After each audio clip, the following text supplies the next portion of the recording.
Hello everyone, आज की इस वीडियो में हम आपको बताने वाले हैं सीबीएसई क्लास 10th 2022-23 वालों के लिए साइंस का सिलेबस। और इसमें हम लोग मार्क्स डिस्ट्रीब्यूशंस भी देखेंगे और कौन सा चैप्टर कितना लंबा है, किसमें ज्यादा टाइम कंज्यूमिंग है, वो भी सारा चीजें हम लोग देखेंगे। और हाँ, वीडियो के लास्ट में आप लोगों के लिए एक मोस्ट इंपॉर्टेंट नोट पॉइंट है, तो इसलिए वीडियो को लास्ट तक देख लेना, उसके बाद ही आप कमेंट करना स्टार्ट करना। तो सबसे पहले हम लोग मार्क्स डिस्ट्रीब्यूशंस देखते हैं।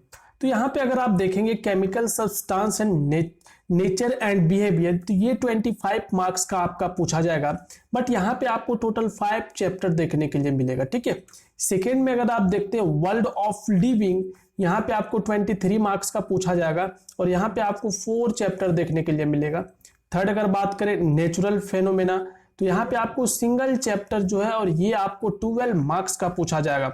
फोर्थ अगर हम लोग देखें इफेक्ट ऑफ करेंट, तो यहाँ पे आपको 2 चैप्टर देखने के लिए मिलेगा और ये 13 मार्क्स का है। और ये लास्ट में जो है नेचुरल रिसोर्सेज, यहाँ पे आपको 3 चैप्टर देखने के लिए मिलेगा, बस सारा छोटा छोटा चैप्टर है, तो ये 7 मार्क्स का आपका पूछा जाएगा। और यहाँ पे पीरियड्स लिखा हुआ है, कितने पीरियड्स में कौन सा फिनिश होगा। तो अब हम लोग देखते हैं एक एक करके चैप्टर।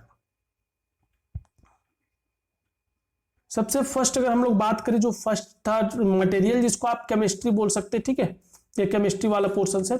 तो यहाँ पे आपको फर्स्ट चैप्टर जो है ये रिएक्शन से रिलेटेड है। यहाँ पे आप डिफरेंट टाइप के रिएक्शंस पढ़ेंगे। और ये अगर हम बोले चैप्टर कितना है, मॉडरेट डिफिकल्ट इजी, तो ये मॉडरेट टाइप का चैप्टर आपको फील होगा, ठीक है।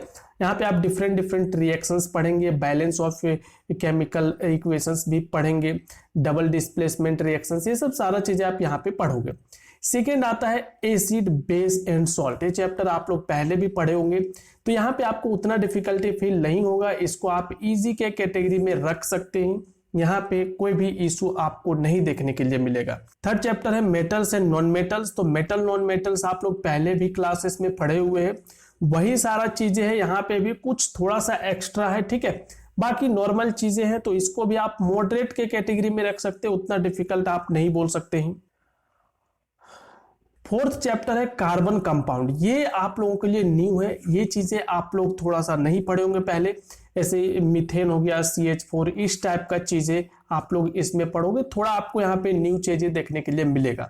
और पीरियोडिक क्लासिफिकेशंस ऑफ एलिमेंट में, जो भी आपका पीरियोडिक टेबल में जो भी एलिमेंट्स होते हैं, उसमें वो कैसे क्लासिफाइड है, वो कैसे डिस्ट्रीब्यूट है, उस चीज के बारे में आप यहाँ पे पढ़ोगे। तो ये भी आप मीन्स वैसा कोई डिफिकल्ट चैप्टर आपको नहीं मिलेगा, सारा यहाँ पे आप मॉडरेट के कैटेगरी में रख सकते हैं। ये चैप्टर हो सकता है आपको डिफिकल्ट फील हो, बट वैसा डिफिकल्ट है नहीं। अगर आप इसको अच्छे से समझते हो तो ये आपको चैप्टर उतना डिफिकल्ट नहीं होगा। और अगर आप क्लास 11th 12th में मीन्स साइंस लेने वाले हो, तो आप इस चैप्टर को बहुत अच्छे से करना, क्योंकि आगे आपको इसका बहुत ज़्यादा यूज है क्लास 11th में। अगर हम लोग बात करें सेकेंड यूनिट का, तो सेकेंड यूनिट क्या था, वर्ल्ड ऑफ लिविंग। यहाँ पे फर्स्ट है लाइफ प्रोसेस, यहाँ पे नॉर्मल जो आप लोग पहले से पढ़े हुए बायोलॉजी में वही चीजें पढ़ोगे, ज्यादा थोड़ा सा ही आपको इसमें कंटिन्यू देखने के लिए मिलेगा। फिर ये control and coordination in animals and plants, ये भी आपको देखने के लिए मिलेगा, मॉडरेट टाइप का चैप्टर है, ठीक है। थर्ड अगर आप देखते हैं रिप्रोडक्शन, आप ऑलरेडी ये चैप्टर पहले भी किए हुए हो, तो वही टाइप का चीजें आपको यहाँ पे भी देखने के लिए मिलेगा। थोड़ा सा चीजें डीप जाएगा, बट उतना भी आपको डिफिकल्टी फील नहीं होगा। नेक्स्ट बात करें हेरिडिटी एंड एवोल्यूशंस, ये चैप्टर बहुत सारे लोगों को थोड़ा डिफिकल्ट फील होता है, बट अगर आप इसको अच्छे से करते हो आपको फील नहीं होगा।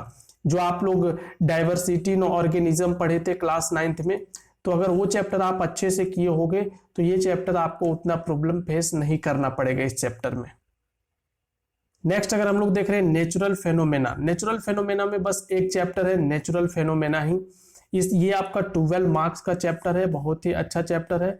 और इसमें आपको reflections of light, curve surface, image form by spherical mirror, means simply इसमें आप पढ़ोगे क्या चीज, spherical mirror means concave lens, convex lens, concave mirror, convex mirror, यही सारे चीजें यहाँ पे आप पढ़ोगे और उससे रिलेटेड कुछ न्यूमेरिकल्स देखोगे। कुछ स्टूडेंट को ये डिफिकल्ट फील होता है, बट अगेन आपको बोलेंगे डिफिकल्ट आपको तभी फील होगा जब आप इसको समझने में ध्यान नहीं दोगे। अगर आप इसको समझोगे तो ये चैप्टर आपको इजी फील होगा। ये फिजिक्स के कैटेगरी में आता है, ये आपका फिजिक्स में काउंट होगा। यूनिट 4 देखिए अगर हम लोग, तो यहाँ पे है इफेक्ट ऑफ करंट और मैग्नेटिक इफेक्ट ऑफ करंट। यहाँ पे भी आपको न्यूमेरिकल्स देखने के लिए मिलेगा। ये भी चीजें, ये भी आप लोग बोल सकते हैं थोड़ा सा डिफिकल्ट फील होता है किसी किसी को, बट वैसा कोई डिफिकल्ट नहीं है। यहाँ पे कोई एक ओम्स लॉ पढ़ोगे और बाकी सारा करंट से रिलेटेड चीजें आप यहाँ पे पढ़ोगे। ये दोनों चैप्टर में करंट से रिलेटेड चीजें पढ़ोगे, ठीक है। तो ये भी आपका फिजिक्स की कैटेगरी में आता है, ये भी फिजिक्स में आता है। आपको 32 पीरियड लिखा हुआ है, इसमें 32 पीरियड लग सकता है। रीजंस क्योंकि यहाँ पे न्यूमेरिकल्स भी आपको देखने के लिए मिलेगा। अब बात करें अगर हम लोग लास्ट नेचुरल रिसोर्सेज का, तो यहाँ पे आपको सोर्स ऑफ एनर्जी और इन्वायरमेंट और मैनेजमेंट ऑफ नेचुरल रिसोर्सेज, ये तीनों चैप्टर छोटा छोटा चैप्टर है, इसीलिए यहाँ पे देखो आप 20 पीरियड्स लिखा हुआ है और ये तीनों मिला करके 7 मार्क्स का ही पूछा जाता है। तो यहां तक हम लोगों ने पूरा सिलेबस डिस्कशंस कर लिए।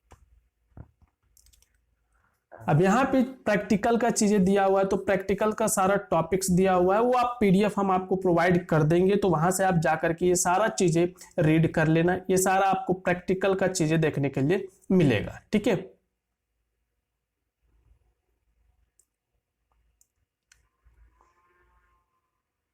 अब अगर हम लोग बुक का बात करें, रेफरेंस बुक का या फिर सीबीएसई किस बुक को प्रेफर करता है, तो सबसे पहले आप देख लो यहाँ पे एक एनसीईआरटी का जो आपका टेक्स्ट बुक होता है उसको तो करने बोलता है, प्लस यहाँ पे एग्जाम्पलर प्रॉब्लम भी करने बोलता है। तो इसीलिए हम आपको हमेशा बोलते हैं कि एनसीईआरटी के साथ आप एग्जाम्पलर करो ही करो, ठीक है, क्योंकि एग्जाम्पलर यहाँ पे डिस्क्राइब किया हुआ है, तो आप समझ सकते हैं कि एग्जाम्पलर का कितना ज्यादा इंपॉर्टेंस है।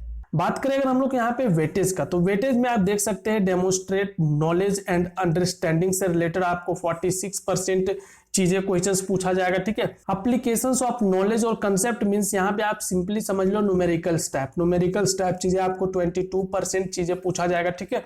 और नेक्स्ट है एनालाइज, इवेलुएट एंड क्रिएट। यहाँ पे आपको कुछ चीजें क्रिएट करने के लिए दिया जाएगा, कुछ चीजें एनालाइज करने के लिए दिया जाएगा। मींस इफ और देन वाला कंडीशंस कि अगर ऐसा होता है तो फिर क्या हो सकता है, उस टाइप का भी आपको 32% देखने के लिए मिलेगा। तो देखो ये चीजें कभी भी डिफिकल्ट नहीं होता है। न्यूमेरिकल्स किसी किसी स्टूडेंट को डिफिकल्ट लगता है, जिसका मैथ वीक होता है ना उसी को डिफिकल्ट लगता है, नहीं तो आपको डिफिकल्ट फील नहीं होगा। और यहाँ पे थोड़ा सा डिफिकल्ट फील हो सकता है क्योंकि यहाँ पे एनालाइज करना होता है चीजों को, तो यहाँ पे आपको थोड़ा डिफिकल्ट फील हो सकता है, बट हाँ लास्ट में वही बोलेंगे अच्छे से करोगे, कहीं कोई प्रॉब्लम नहीं होने वाला है। हम लोगों ने ये पूरा सिलेबस देख लिया, लेकिन ये जो सिलेबस है एक्चुअल में प्रीवियस ईयर का। बट रुको रुको रुको, ये सिलेबस तो प्रीवियस ईयर का है, बट ये सिलेबस तब का है जब प्रीवियस ईयर में इस पिछले साल कोविड केसेस नहीं आया था। मींस सीबीएसई ने ये मान के चला था कि कोविड केसेस नहीं बढ़ेगा, इसलिए उन्होंने ओरिजिनल सिलेबस रिलीज किया था। मींस जैसे नॉर्मल ईयर में रिलीज करता था वैसे वो रिलीज किया गया था। बट कुछ टाइम बाद जब कोविड केसेस इंक्रीज हुआ, उसके बाद सीबीएसई ने टर्म 1 टर्म 2 करके न्यू सिलेबस रिलीज किया था। वो टेम्पररी सिलेबस था, मींस रिड्यूस सिलेबस था। ये जो सिलेबस अभी हमने आपको बताया ये एक्चुअल में ओरिजिनल सिलेबस है सीबीएसई का। तो मोस्ट प्रोबेबली यही चांस है, मींस 99.99% चांस यही है कि इस साल भी आप लोगों को यही सिलेबस देखने के लिए मिलेगा, बस केवल ऊपर में आप लोगों का सेशन जो है वो चेंज रहेगा। अब अगर आप एक एक्टिव स्टूडेंट है तो आप इस सिलेबस को फॉलो कर सकते हैं, अदरवाइज आप वेट करते रहो, इंतजार करो सीबीएसई का सिलेबस जब तक आता है, उसके बाद आप अपना प्रिपरेशन से स्टार्ट करना, ठीक है। क्योंकि हो क्या रहा है ना, सीबीएसई अभी प्रीवियस ईयर का सेशन फिनिश नहीं हुआ है, आपको पता है, तो प्रीवियस ईयर का सेशन फिनिश नहीं हुआ है, इसलिए अभी आप लोगों का सिलेबस आने में थोड़ा सा लेट हो रहा है। तो आप लोग कितना वेट करते रहोगे, ठीक है। तो आप लोगों के लिए जो भी प्रॉपर सॉल्यूशंस हो सकता था हमने उसको प्रोवाइड करने का ट्राई किए, ताकि आप लोग अपना टाइम पास मत करो, ठीक है, कि सिलेबस के चक्कर में टाइम पास आप कर रहे हो। अब जो सच्चाई था हमने आपको बता दी, ठीक है।